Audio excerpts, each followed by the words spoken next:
नमस्कार बच्चों, आज हम करने जा रहे हैं कहानी नेताजी का चश्मा। तो आइए शुरू करते हैं। नेताजी का चश्मा। हालदार साहब को हर 15वें दिन कंपनी के काम के सिलसिले में उस कस्बे से गुजरना पड़ता था। कस्बा बहुत बड़ा नहीं था। तो कस्बा क्या होता है? एक छोटा सा एरिया जहाँ पर बहुत ज़्यादा बड़ा बाज़ार ना हो। तो हालदार साहब हर 15वें दिन कंपनी के किसी काम के कारण कहाँ जाते थे? उस कस्बे में जाते थे। उस कस्बे से वो गुजरते थे। कस्बा बहुत बड़ा नहीं था जिसे पक्का मकान कहा जा सके वैसे कुछ ही मकान, और जिसे बाज़ार कहा जा सके वैसा एक ही बाज़ार था। तो जैसे हम देखते हैं कि पक्के मकान, जैसे आप जो आजकल लोग घरों में रह रहे हैं वो होते हैं पक्के मकान, ठीक है। तो पहले के ज़माने में बहुत ज़्यादा पक्के मकान नहीं होते थे। लोगों के जो मकान होते थे वो कच्चे ही होते थे। कोई एक दो पक्के मकान उस समय हुआ करते थे। तो ये जो कस्बा है वहाँ पर भी थे कौन से मकान थे? कच्चे मकान थे। इतने पक्के मकान वहाँ पर नहीं थे, और ना ही जो बाज़ार था वो ज़्यादा विकसित था। सिर्फ एक ही बाज़ार था। कस्बे में एक लड़कों का स्कूल, एक लड़कियों का स्कूल, दो तो वहाँ पर स्कूल थे। कौन से? एक लड़कों का और दूसरा एक लड़कियों का था। एक सीमेंट का छोटा सा कारखाना, दो ओपन एयर सिनेमा घर। और क्या था वहाँ पर? एक सीमेंट का छोटा सा कारखाना था और दो ओपन एयर सिनेमा घर। सिनेमा घर क्या होता है? थिएटर। दो थिएटर थे, और एक दो नगर पालिका भी थी। और वहाँ पर क्या था? नगर पालिका। नगर पालिका थी तो कुछ ना कुछ करती ही रहती थी। कभी कोई सड़क पक्की करवा दी, कभी कुछ पेशाब घर बनवा दिए, कभी कबूतरों की छतरी बनवा दी, तो कभी कवि सम्मेलन करवा दिया। क्या क्या कार्य करती थी नगर पालिका? सड़क पक्की करवाती थी, कभी कभी वहाँ पर पेशाब घर बनवाती, और कभी कबूतरों की छतरी बनवाती। कबूतरों के बैठने के लिए वहाँ पर छतरी बनवाती थी। और कभी कभी क्या करवा देती? कवि सम्मेलन। कवि सम्मेलन क्या होता है? बहुत सारे कवियों को वहाँ पर बुलाकर उनका प्रोग्राम करवाना, सम्मेलन करवाना, उसे कहते हैं कवि सम्मेलन। इसी नगर पालिका के किसी उत्साही बोर्ड या प्रशासनिक अधिकारी ने एक बार शहर के मुख्य बाजार के मुख्य चौराहे पर नेताजी सुभाष चंद्र बोस की एक संगमरमर की प्रतिमा लगवा दी। प्रतिमा क्या होता है? मूर्ति। तो एक बार क्या हुआ, नगर पालिका जो वहाँ की थी, वहाँ के एक अधिकारी ने शहर का जो मुख्य बाजार था, एक ही बाजार था ना, वही मेन बाजार था, मुख्य बाजार था, उसके मुख्य चौराहे पे, मुख्य कहते हैं मेन, मुख्य चौराहे पर किसकी मूर्ति लगवाई? सुभाष चंद्र बोस की। यह कहानी उसी प्रतिमा के बारे में ही है, बल्कि उसके भी एक छोटे से हिस्से के बारे में है। तो ये जो पूरी कहानी है इसी मूर्ति के एक छोटे से हिस्से पर आधारित है। पूरी बात तो अब पता नहीं, लेकिन लगता है कि देश के अच्छे मूर्तिकारों की जानकारी नहीं होने और अच्छी मूर्ति की लागत अनुमान क्या होता है? कोई भी जब हम कार्य करते हैं उसमें हम कितनी इन्वेस्टमेंट करते हैं, कितना उस पर खर्चा आता है, उसे कहते हैं लागत। और उपलब्ध बजट से कहीं बहुत ज़्यादा होने के कारण काफ़ी समय ऊहापोह क्या होता है कि जब हमारा मन निश्चित नहीं ना होता कि हम क्या करें क्या ना करें, हमारे मन में तर्क वितर्क चलता रहता है कि कभी हम किसी चीज़ के पक्ष में बोलते हैं, कभी विपक्ष में, कि हाँ ये काम हमें करना चाहिए, ये काम हमें नहीं करना चाहिए। तो मन में क्या होता है? डाउट्स हो जाते हैं। इसे बोलते हैं ऊहापोह। और चिट्ठी पत्री में बर्बाद हुआ होगा, और बोर्ड की शासन अवधि समाप्त होने की घड़ियों में किसी स्थानीय कलाकार को ही अवसर देने का निर्णय किया गया होगा। अब वहाँ पर क्या किया गया? देखा गया कि उन्होंने ये नहीं देखा कि कितना खर्चा आएगा मूर्ति बनाने में, और उसमें बजट कितना चाहिए, क्या हमारे पास उतना पैसा है कि मूर्ति में जो मूर्ति पर हम लगा सकें। ऐसा कोई भी वहाँ पर विचार नहीं किया गया। और वहाँ के एक स्थानीय कलाकार, स्थानीय होता है जो उसी जगह पर रहता हो, उसी कलाकार को ये अवसर क्या होता है, मौका, इस मौके को देने का निर्णय किया गया। किस चीज़ का मौका दिया जाने लगा, मूर्ति बनाने का, कि कोई वहाँ पर एक मूर्ति का निर्माण करे या मूर्ति को लगाए। अंत में कस्बे के इकलौते हाई स्कूल के इकलौते ड्राइंग मास्टर, मान लीजिए मोतीलाल जी को ही यह काम सौंप दिया गया होगा। तो विचार विमर्श मन में चलता रहा कि क्या किया जाए, किसको बुलाएं, किसको ना बुलाएं। तो इस विचार विमर्श के बाद, उसके मन में जब विचार विमर्श पैदा हुए, विचार विमर्श के बाद उन्होंने क्या किया, वहाँ के जो ड्राइंग मास्टर थे, क्या नाम था उनका, मोतीलाल जी, तो उनको ये काम सौंप दिया। ये जो मोतीलाल थे ये क्या थे, स्कूल के इकलौते ड्राइंग मास्टर थे। उनको ये काम सौंप दिया गया, जो महीने भर की मूर्ति बनाकर पटक देने का विश्वास दिला रहे थे। अब जो वो मास्टर थे उन्होंने भी ये आइडिया नहीं लगाया, ये विचार नहीं किया कि हमें इस कार्य को करने में कितना समय लगेगा। उन्होंने बिना सोच विचार के ये कह दिया कि इसको करने के लिए 1 महीना जो है वो समय लगेगा, कि महीने भर में इसे बनाकर हम पटक देंगे। अच्छे से बनानी है, कैसे बनानी है, इस चीज़ पे कोई विचार नहीं किया गया। बस ये कह दिया गया कि 1 महीने में मूर्ति बना के पटक देंगे, बस फेंक देंगे, कार्य को पूरा करना है कैसे भी हो जाए। तो जैसा कि कहा जा चुका है, मूर्ति संगमरमर की थी। तो मूर्ति किसकी थी, संगमरमर पत्थर की। और क्या चीज़ है यहाँ पर संगमरमर की जो बहुत ज़्यादा प्रसिद्ध है, ताजमहल। ठीक है, ताजमहल जो है वो भी संगमरमर पत्थर का ही बना हुआ है। तो ये मूर्ति भी कौन से पत्थर की बनी हुई थी, संगमरमर की। टोपी की नोक से कोट के दूसरे बटन तक कोई 2 फुट ऊंची, टोपी की नोक से कोट के दूसरे बटन तक की कोई 2 फुट ऊंची, जिसे कहते हैं बेस्ट और सुंदर थी। जिसे कहते हैं बेस्ट और सुंदर, बेस्ट नहीं है, बेस्ट है। बेस्ट मीन्स बहुत ही ज़्यादा अच्छी। नेताजी सुंदर लग रहे थे, कुछ मासूम और कमसीन, फौजी वर्दी में। तो जो उनकी मूर्ति बनाई गई थी वो कौन सी वर्दी में थी, फौजी वर्दी में बनाई गई थी। मूर्ति को देखते ही दिल्ली चलो और तुम मुझे खून दो वगैरह याद आने लगते हैं। तो 2 नारे थे, दिल्ली चलो और तुम मुझे खून दो, मैं तुम्हें आज़ादी दूंगा। ये 2 नारे थे। किसने बोले थे, ये किसके नारे हैं, ये है नेताजी सुभाष चंद्र बोस के। तो जैसे ही उस प्रतिमा को देखा जाता है, उस मूर्ति को देखते, तो ये दोनों नारे याद आ जाते। इस दृष्टि से यह सफल और सराहनीय प्रयास था। कहते अगर इसको देखा जाए मूर्ति को तो लगता था कि बहुत अच्छा कार्य किया है, बहुत सफल कार्य किया है, सराहनीय अर्थात प्रशंसनीय। ये कार्य जो था वो प्रशंसनीय था। केवल एक चीज़ की कसर थी जो देखते ही खटकती थी। तो कहते मूर्ति बहुत सुंदर थी, प्रशंसनीय थी, उसका जो कार्य था वो प्रशंसनीय था, लेकिन उसको देखते हुए एक चीज़ खटक रही थी। क्या थी, नेताजी की आँखों पर चश्मा नहीं था। तो मूर्ति को देख के बहुत अच्छा लगता था, उनकी याद आया करती थी, लेकिन जो नेताजी थे उनकी आँखों पर चश्मा नहीं लगा हुआ था। यानी चश्मा तो था लेकिन संगमरमर का नहीं था। एक सामान्य और सचमुच के चश्मे का चौड़ा काला फ्रेम मूर्ति को पहना दिया गया था। अब देखो मूर्तिकार ने क्या किया, मूर्ति बना दी लेकिन उस पर चश्मा लगाना भूल गया।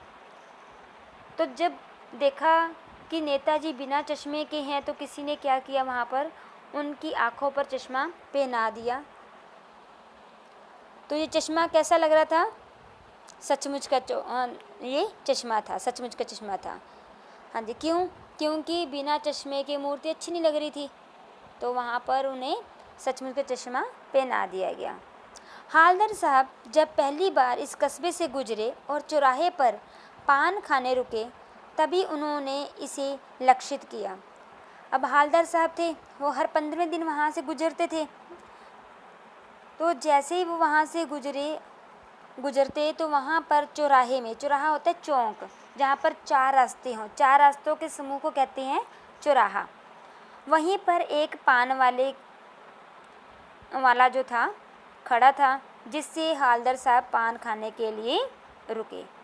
और जैसे ही वो वहाँ पर पान खाने के लिए रुके, उन्होंने लक्षित किया, उन्हें अंदाज़ा लगा, उन्होंने देख लिया। क्या देखा कि जो नेताजी, उनकी आंखों पर चश्मा नहीं है, जो चश्मा लगा हुआ है वो ओरिजिनल लगाया हुआ है, जो सचमुच का चश्मा है वो लगाया हुआ है। मूर्ति पर जो है चश्मा, जो मूर्ति वाला चश्मा होता है, पत्थर का चश्मा नहीं है। और उनके चेहरे पर एक कौतुक भरी मुस्कान फैल गई। कौतुक भरी होते हैरानी, आश्चर्यचकित। तो उनके चेहरे पर एक आश्चर्य की मुस्कान फैल गई कि ये क्या है, किस चीज़ को देखकर। अब मूर्ति पर ओरिजिनल चश्मा तो ना लगाएंगे हम, ठीक है। तो इसलिए उनके भी चेहरे पर क्या एक मुस्कान सी आ गई कि ये क्या हो गया, वाह भाई। तो उन्हें तारीफ़ करते हुए कहा, वाह भाई, यह आइडिया भी ठीक है। मूर्ति पत्थर की लेकिन चश्मा रियल क्या होता है, ओरिजिनल, असली का, सचमुच का। जीप कस्बा छोड़कर आगे बढ़ गई। तब भी हालदार साहब इस मूर्ति के बारे में ही सोचते रहे। जब उन्होंने पान खा लिया, ये देख लिया और जीप काफ़ी आगे भी चली गई, लेकिन हालदार साहब के मन में यही विचार चलता रहा, मूर्ति के बारे में ही सोचते रहे। और अंत में इस निष्कर्ष पर पहुँचे कि कुल मिलाकर कस्बे के नागरिकों का यह प्रयास सराहनीय ही कहा जाना चाहिए। अब वो ये सोच रहे हैं कि देखो, मूर्ति तो है उसी कस्बे के लोगों ने ही बनवाई है, तो किसी ने तो ये चीज़ नोटिस नहीं ना की कि जो मूर्ति है उस पर चश्मा कैसा होना चाहिए। तो असली का चश्मा लगा हुआ था, ये चीज़ उनको अच्छी लगी, तो उन्होंने कहा कि ये भी सराहनीय है, तो प्रशंसनीय है। महत्व मूर्ति के रंग रूप या कद का नहीं, उस भावना का है, वरना तो देशभक्ति भी आजकल मजाक की चीज़ होती जा रही है। कहते हैं महत्व ये नहीं कि मूर्ति का रंग कैसा बना है, उसका रूप कैसा है, उसका कद कैसा है, उस भावना का है। कौन सी भावना? देशभक्ति की भावना का है, जो आजकल क्या हो रही है, मजाक बन रही है। क्योंकि आजकल हर कोई देशभक्त नहीं है, देशभक्त लोग बहुत कम मिलते हैं। दूसरी बार जब हालदार साहब उधर से गुजरे तो उन्हें मूर्ति में कुछ अंतर दिखाई दिया। अब देखो, हर 15 दिन वहाँ से जाते थे, तो एक बार गए, उन्होंने ये रियलाइज़ किया, ये नोटिस किया कि मूर्ति पत्थर की है और चश्मा ओरिजिनल लगा हुआ है, रियल लगा हुआ है। जब दूसरी बार वहाँ से गुजरे तो उन्हें मूर्ति में कुछ चेंजेस लगी, अंतर दिखाई दिया। ध्यान से देखा तो पाया कि चश्मा दूसरा है। अब देखो, कोई भी चीज़ पे अगर थोड़ा सा भी चेंज हो जाए, बदलाव आ जाए, तो इंसान अगर उसे गौर से देखता है तो वो पहचान लेता है कि कहीं ना कहीं तो कुछ चेंज हुआ है, कोई ना कोई बदलाव हुआ है। तो ऐसे ही हालदार साहब ने भी देखा, पहली बार देखा कि मूर्ति जो है उसके ऊपर रियल चश्मा लगा हुआ है। दूसरी बार देखा कि चश्मा ही बदल दिया गया। पहले मोटे फ्रेम वाला चौकोर चश्मा था। चौकोर क्या होता है? जिससे आप कहते हैं स्क्वायर, चौकोर, जिसके चारों साइड जो होते हैं वो बराबर होते हैं, चौकोर उसे बोलते हैं, जैसे स्क्वायर बोलते हैं उसे, ठीक है, स्क्वायर था। अब तार के फ्रेम वाला गोल चश्मा है। अब कौन सा चश्मा लगा है उसको? गोल। और किसका बना हुआ है? तार का। हालदार साहब का कौतुक और बड़ा। कौतुक क्या होता है? कौतुक तो हैरानी। अब उनकी जो हैरानी थी वो और बढ़ गई कि ये क्या हो गया। तो उन्होंने कहा, वाह भाई, क्या आइडिया है। मूर्ति कपड़े नहीं बदल सकती, लेकिन चश्मा तो बदल ही सकती है। अब उनको हैरानी हुई कि देखो कि पहले आया था और चश्मा था, अब आया हूँ तो कोई और चश्मा है। तो वो सोचने लगी, जो मूर्ति है वो कपड़े तो बदल नहीं सकती। अब देखो, हम तो डेली चेंज करते हैं, है ना, तो जो मूर्ति है वो कुछ नहीं कर सकती, लेकिन यहाँ पर मूर्ति भी चेंज कर रही है, अपने में बदलाव ला रही है। कैसे बदलाव ला रही है? चश्मा बदल कर। तो तीसरी बार फिर नया चश्मा था। अब तीसरी बार फिर आए हालदार साहब वहाँ पर, उन्होंने देखा तीसरी बार फिर चेंज है, मूर्ति को तीसरा नया चश्मा लगा हुआ है। हालदर साहब को आदत पड़ गई हर बार कस्बे से गुजरते समय चौराहे पर रुकना, पान खाना और मूर्ति को ध्यान से देखना। अब देखो वो भी हैप्चुअल हो गया। कौन? हालदर साहब। वो हर 15वें दिन वहाँ पर आता, उस कस्बे में चौराहे पर रुकता, पान खाता और मूर्ति को बड़े ध्यान से देखता और बार बार ये विचार करता, पहली बार आया था मूर्ति लगी हुई थी, चश्मा रियल था। दूसरी बार आया तो क्या था? गोल चश्मा लगा हुआ था तार वाला। और अब तीसरी बार आया, अब फिर उसे हैरानी लगी, क्या? चश्मा फिर बदल गया। एक बार जब कौतूहल दुर्दमनीय हो उठा तो पान वाले से ही पूछ लिया। दुर्दमनीय क्या होता है? दुर्दमनीय होता है जिसे दबाया ना जा सके। मीन्स हम चाहते हैं कि चलो नहीं पूछते, लेकिन फिर भी मन में होता है कि नहीं, ये हो क्या रहा है। अब देखो एक बार आया, जो चश्मा था वो चेंज था, दूसरी बार आया फिर बदला हुआ था चश्मा, तीसरी बार आया फिर बदला हुआ था। तो उसके मन में ना ये बार बार प्रश्न उठ रहा था कि मैं पूछूं ये क्या हो रहा है और ये कौन कर रहा है, क्यों हो रहा है। तो उसका जो प्रश्न था वो उसे अंदर नहीं दबा पा रहा था, वो बाहर निकला था, उसे बोलते दुर्दमनीय हो उठा तो पान वाले से ही पूछ लिया। तो उसने पान वाले से पूछा, क्यों भाई, क्या बात है? यह तुम्हारे नेताजी का चश्मा हर बार बदल कैसे जाता है? तो वो पूछ रहे, किससे? पान वाले से, कि ये क्या नेताजी बार बार चश्मा कैसे बदल रहे हैं। पान वाले के खुद के मुंह में पान ठूसा हुआ था। अब जो पान वाला था वो भी पान खा रहा था, ठीक है। तो वह एक काला, मोटा और खुश मिजाज आदमी था। पान वाला कैसा व्यक्ति था? उसका रंग काला था, शरीर से वो मोटा था, लेकिन उसका जो मिजाज था वो था खुश मिजाज। खुश मिजाज होता है जो हमेशा खुश रहे, हंसने खेलने वाला व्यक्ति। हालदर साहब का प्रश्न सुनकर वह आंखों ही आंखों में हंसा। जब हालदर साहब ने प्रश्न पूछा तो उसके मन में क्या, उसे हंसी आ गई उसे, और मन ही मन में हंसने लगा। उसकी तोंद थिरकी। तोंद क्या होता है? पेट। उसका पेट भी हिलने लगा। जब वो हंसा ना, उसका पेट भी हिलने लगा। पीछे घूमकर उसने दुकान के नीचे पान थूका। अब मुंह में पान था, फिर वो पीछे घूमा और उसने दुकान के नीचे पान को थूक दिया और अपनी लाल काली बत्तीसी दिखाकर बोला। बत्तीसी क्या होते हैं? दांत। लाल काली, जो उसके दांत थे वो ज़्यादा सुंदर नहीं थे, काले पीले से थे, काले लाल से, तो वो वही दांत निकाल के हंसता है। कैप्टन चश्मे वाला करता है। कैप्टन चश्मे वाला करता है। क्या करता है? हालदार साहब कुछ समझ नहीं पाए।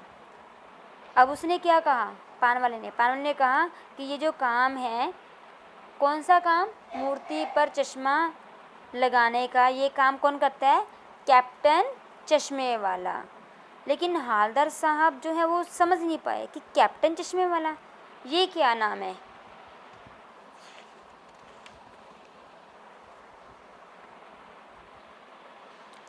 चश्मा चेंज कर देता है, पान वाले ने समझाया। तो पान वाला समझाता है कैप्टन को नहीं, सॉरी, हालदार को, कि जो कैप्टन है चश्मे वाला वो चश्मे को चेंज करता है। चेंज होता है बदल देना। क्या मतलब? क्यों चेंज कर देता है? हालदार साहब अब भी नहीं समझ पाए। तो हालदार साहब को अभी भी समझ नहीं आ रही थी। वो कहते क्या मतलब, क्यों चेंज करता है वो, ऐसा क्यों करता है, वो चश्मे को क्यों बदल देता है? कोई गिराक आ गया समझो, उसको चौड़े चौखट चाहिए, तो कैप्टन किधर से लाएगा? तो उसको मूर्ति वाला दे दिया, उधर दूसरा बिठा दिया। गिराक होता है ग्राहक। गिराक लिखे ना यहाँ पर, गिराक का अर्थ क्या है? ग्राहक, कस्टमर। तो कोई जब ग्राहक आ जाता है, वो कहते हैं कि मुझे चौड़े चौखट चाहिए। चौड़े चौखट क्या है? कि चौड़े फ्रेम वाला चश्मा चाहिए। तो कैप्टन किधर से लाएगा? अब जो कैप्टन है चश्मे वाला, वो कहाँ से लेके आए? और वो क्या करता है, मूर्ति वाला जो चश्मा होता है उसे दे देता है और दूसरा वहाँ पर बिठा दिया अर्थात दूसरा चश्मा वहाँ पर लगा दिया। अब हालदर साहब को बात कुछ कुछ समझ में आई। एक चश्मे वाला है जिसका नाम कैप्टन है। उसे नेताजी की बगैर चश्मे वाली मूर्ति बुरी लगती है, बल्कि आहत करती है। आहत क्या होते हैं? आहत होते हैं परेशान करना, जख्मी कर देना, ठीक है। तो उसे चोट पहुंचती है, मानो चश्मे के बगैर नेताजी को असुविधा हो रही हो। तो यहाँ पर स्पष्ट किया गया है कि कैप्टन चश्मे वाला कौन है? एक व्यक्ति है जिसका नाम क्या है? कैप्टन। और वो कौन सा काम करता है? वो चश्मे बेचने का काम करता है, इसलिए उसे कहा था चश्मे वाला। उसे नेताजी की जो मूर्ति है वो बिना चश्मे के अच्छी नहीं लगती, बहुत बुरी लगती है बिना चश्मे के। तो इसलिए उसके मन पर चोट पहुंचती है कि बिना चश्मे के नेताजी की मूर्ति कैसे हो सकती है? ऐसे तो नेताजी को असुविधा होगी। असुविधा का अर्थ क्या होता है? परेशानी। इसलिए वह अपनी छोटी सी दुकान में उपलब्ध गिने चुने फ्रेमों में से एक नेताजी की मूर्ति पर फिट कर देता है। तो वह देखता है कि जो मेन उसके पास फ्रेम होती हैं, अच्छे अच्छे फ्रेम होती हैं, उनमें से कोई एक फ्रेम लेकर मूर्ति पर लगा देता है। लेकिन जब कोई ग्राहक आता है और उसे वैसे ही फ्रेम की दरकार होती है, दरकार क्या होते हैं? ज़रूरत। जब कोई ग्राहक आता है और कहता है कि मेरे को तो वही वाला फ्रेम चाहिए जो नेताजी की आंखों पर लगा हुआ है, वैसा ही चश्मा चाहिए, तो वो क्या करता है? मूर्ति पर लगा हुआ चश्मा उतार देता है और ग्राहक को दे देते हैं और फिर नया चश्मा वहाँ पर लगा देते हैं। तो उसे वैसे ही फ्रेम की दरकार होती है जैसे मूर्ति पर लगा है। तो कैप्टन चश्मे वाला मूर्ति पर लगा फ्रेम संभवतः नेताजी से क्षमा मांगते हुए लाकर ग्राहक को दे देते हैं। अब देखो, जब वो चश्मा उतारता है नेताजी की आँखों के ऊपर से, तो वो नेताजी से क्षमा भी मांगता है और बाद में उस चश्मे को नेताजी की आंखों से उतार लेता है और बाद में नेताजी को दूसरा फ्रेम लौटा देता है। पहले क्षमा मांगता है, चश्मा उतारता है और फिर दूसरा चश्मा उनको लगा देता है। किनको? नेताजी की मूर्ति पर। वाह भाई, खूब, क्या आइडिया है। अब हालदर साहब क्या कहते हैं? उसकी तारीफ़ करें कि वाह बहुत अच्छा है, क्या आइडिया है। लेकिन भाई एक बात अभी भी समझ में नहीं आई। हालदर साहब ने पान वाले से फिर पूछा। अब देखो, हालदर साहब के मन में अभी भी शंका थी, अभी भी कुछ प्रश्न थे। तो उन्होंने पान वाले से फिर पूछा, नेताजी का ओरिजिनल चश्मा कहाँ है? उन्होंने क्या पूछा कि नेताजी का जो ओरिजिनल चश्मा है वो कहाँ है? कि बार बार ये चश्मे वाला फ्रेम बदलता है, चश्मा बदलता है उनके ऊपर, तो उनका ओरिजिनल चश्मा ही उनको लगा दो, वो कहाँ पर है?